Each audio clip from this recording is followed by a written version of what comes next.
সবাই কেমন আছেন? আশা করি মালিকের কৃপায় সবাই ভালোই আছেন। আমি এতদিন এনসিপি জামাতের বিরুদ্ধে কথা বলছি, যদি এটা আমার নীতিগত দিক দিয়ে এদের সাথে আমার একটা বিরোধ। তবে আমি হবিগঞ্জ শাখার কমান্ডো এনসিপি মাহাদি, তাহাকে আমি আন্তরিকভাবে একটা ধন্যবাদ জানাইতে চাই। কারণ আমার বাবা একটা কথা বলতো, যদি তুমি সত্যের সঙ্গে থাকিয়া একা হইয়া যাও, তারপরও তুমি সত্য ধরিয়া রাখিও, তোমার পক্ষ হইয়া প্রকৃতি সেই সত্য খেলাটা খেলিয়া যাবে। আমি জুমকুলতা নামে একটা কাব্যগ্রন্থ লিখতে চাইছিলাম। তা আমি উল্লেখ করতে চাইছিলাম, বানিয়াচংয়ের এখানে কিছু কিছু পরিবার আছে যারা দেখা গেছে পারিবারিকভাবে মেয়েদেরকে দিয়ে ব্যবসা করে। যেমন বাবা মা আগ্রহে দেয় পোলাটা ভালো কিনা একটু চালাই করার লাগে। এই যেমন মনে করেন এই মধুপুর, বগলাবাজার, এই যে সমস্ত টুকিটাকি এলাকা দিয়া জুমকুলতা লেখা শুরু করলাম। তো আমারও অনেক লোকজন বলল এটা ঠিক না। তো যাই হোক, আমি অসুস্থতার কারণে লেখাটা আমার থামিয়া গেল। তো আমি থামিয়া গেছি, প্রকৃতি কিন্তু থামে নাই। এই এনসিপির মাহাদি সে ভারতে গিয়া পলাইতে গিয়েছে, দেখা গেল সে কন্ট্যাক্ট ম্যারেজ করছে, যারা মানে লিভ টুগেদারের অংশ। তো সে যেহেতু এখানে গেছে, অবশ্যই তার পরিবারের সম্মতি লইয়েই গেছে। আর জামাইয়াও লিভ টুগেদারে গেছে, সম্মতি লইয়েই গেছে। তার মানে বানিয়াচংবাসীর পক্ষ থেকে প্রকৃতি এই মাহাদির মাধ্যমে আমার এই সত্যটা আমি চাইছিলাম হবিগঞ্জবাসীর কাছে এটার বিচার, দেশবাসী এখন এটা জানলো। এই হিসাবে মাহাদি একটা ধন্যবাদ পাওয়ার যোগ্য রাখে। আমি বলছিলাম যে হবিগঞ্জ অঞ্চলটা অনেকটা তেলবাজ অঞ্চল। আর তেল জিনিসটা যদিও খুব উপকারী, কিন্তু তেলের ড্রামের সাইডে কিন্তু দেখা গেছে ময়লা ধরে, কারণ তেলের কাজ হলো আঠা ধরা, যার কারণে এটাকে কিছুদিন পর পর চাইতে হয়। এই হবিগঞ্জের যখন নাকি থানাতে বৈশা মাহাদি বলল সে থানা পুরাইছে, ওসি সন্তোষ শেষে আক্রমণ করছে, হবিগঞ্জবাসী কিন্তু তার বিরুদ্ধে কোনো বিক্ষোভ মিছিল করে নাই। কেন করে নাই? তখন এনসিপি ক্ষমতায়। কিন্তু আজকে সে ধরা পড়াতে দেখা গেছে হবিগঞ্জের অনেকেই দেখতেছে এখন বিএনপি ক্ষমতায়, এখন তেলের সাইডটা চেঞ্জ করতে হবো, তারা বিভিন্ন প্রশ্ন দিতেছে। আবার দেখা গেছে সে বানিয়াচংয়ে অকারেন্স করছে, কারণ বানিয়াচংকে ওসি সন্তোষ এসে পড়েছে, স্বীকারোক্তি দিচ্ছে। এই সার্বিক ঘটনাগুলো যে বহিঃপ্রকাশ, এটা দ্বারা একটা জিনিস প্রমাণ হয়, গুণীর কদর যেখানে থাকে না সেখানে গুণীর জন্মায় না, আর গুণী জন্মাইলেও সে সেখানে থাকতে পারে না।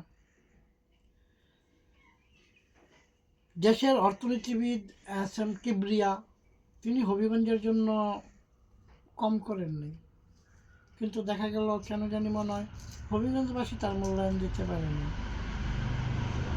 যদি দিত তাহলে তার হত্যার বিচার পরিপূর্ণ হইত। ব্যারিস্টার সুমন চুনারুগড় থেকে আগাইল, তো তাকেও কিন্তু দেখা গেছে সেই বাজে চুনারুঘাটবাসী আটকায় রাখতে পারলো না। তার বাড়িঘরও দেখা গেছে কলা গাছ কাটলো এনসিপির পোলাপানে। কিন্তু সবচেয়ে বড় যে একটা ব্যাপার, হবিগঞ্জ এবং চুনারুঘাট এই সমস্ত অঞ্চলের লোকজন যে এই মেয়ের সাইডে দিয়া মেয়ের জামাই যে সুবিধা লইতে খুব পছন্দ করে, এটার বাস্তব প্রমাণ এইবার নির্বাচনে তরিকতে তাহিরি সাবরে দিয়া বোঝা গেল।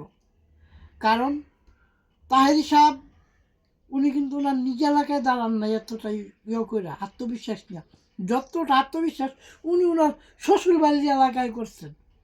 কিন্তু উনারই কিন্তু এই যে শেষ মুহূর্তে উনি একটা গান গাইছিলেন, এখন কাঁদিলে কি হবে গো, যা হওয়ার তাই হইয়া গেছে।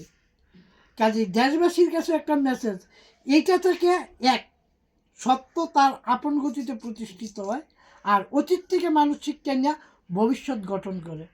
কাজে হবিগঞ্জ এই সাইটগুলোর ব্যাপারে আশা করি দেশবাসী এই কিছু কিছু বিষয়ে সতর্ক থাকবেন। যদি আমার আলোচনার মূল বিষয় এটা না, এমনি একটু জাস্ট ফান করলাম আর কি। এখন আলোচনার মূল যে বিষয়টা আসতেছে, হাবুট এবং নাবুট নিয়ে কথা হইতেছে। যখন হাবুট আর নাবুট নিয়ে যে কথা হইতেছে, বাংলাদেশে যারা ৭১ ধারণ করে তারা কখনো ২৪কে মূল্যায়ন করবে না। কারণ 24-এ তো একটা সন্ত্রাস কায়েম হয়েছে। অনেকে বলতেছে বিএনপি গাদ্দারি করছে, তারা এই জুলাইয়ের সম্মান দেয় নাই, দ্বিতীয় শপথটা তারা করে নাই। প্রশ্ন হলো তারা এটা কেন করবে? শহীদ প্রেসিডেন্ট জিয়াউর রহমান তিনি স্বাধীনতার ঘোষণা দিয়েছেন, যদিও স্বাধীনতার ঘোষণা কয়েকজনই দিয়েছেন, তার মধ্যে তিনিও একজন।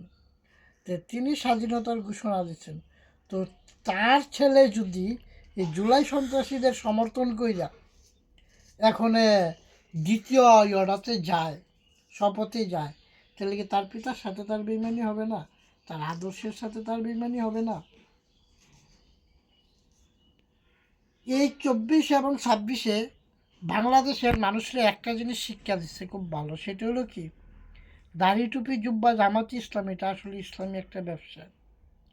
কারণ তারা মুখে যেটা বলে নির্বাচন বা বোর্ডে এমপি হওয়ার স্বার্থে কী পরিমাণ কি করে সেটা বোঝা যায়।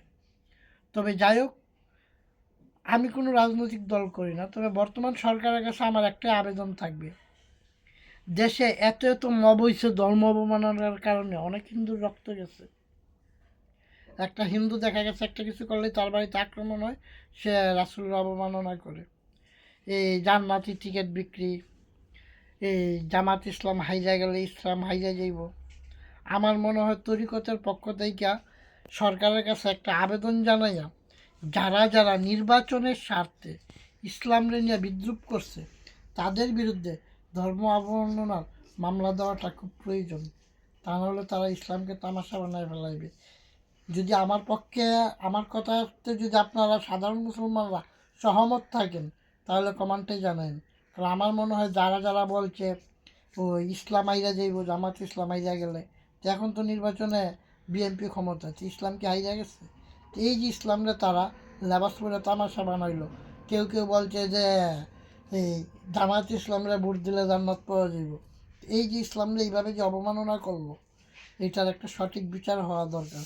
আশা করি নতুন সরকার এই ব্যাপারে, এবং দেশে এত এত মাজার ভাঙ্গা হইল, এই মাজার ভাঙ্গারও একটা সঠিক বিচার করবেন। নতুন সরকারের প্রতি আমাদের একটা আকুল আবেদন থাকবে। যারা আমার কথাতে সহমত তারা এটা কমেন্টে জানাবেন। সবাই ভালো থাকেন, মালিক সবাইকে সুবুদ্ধি দান করুক।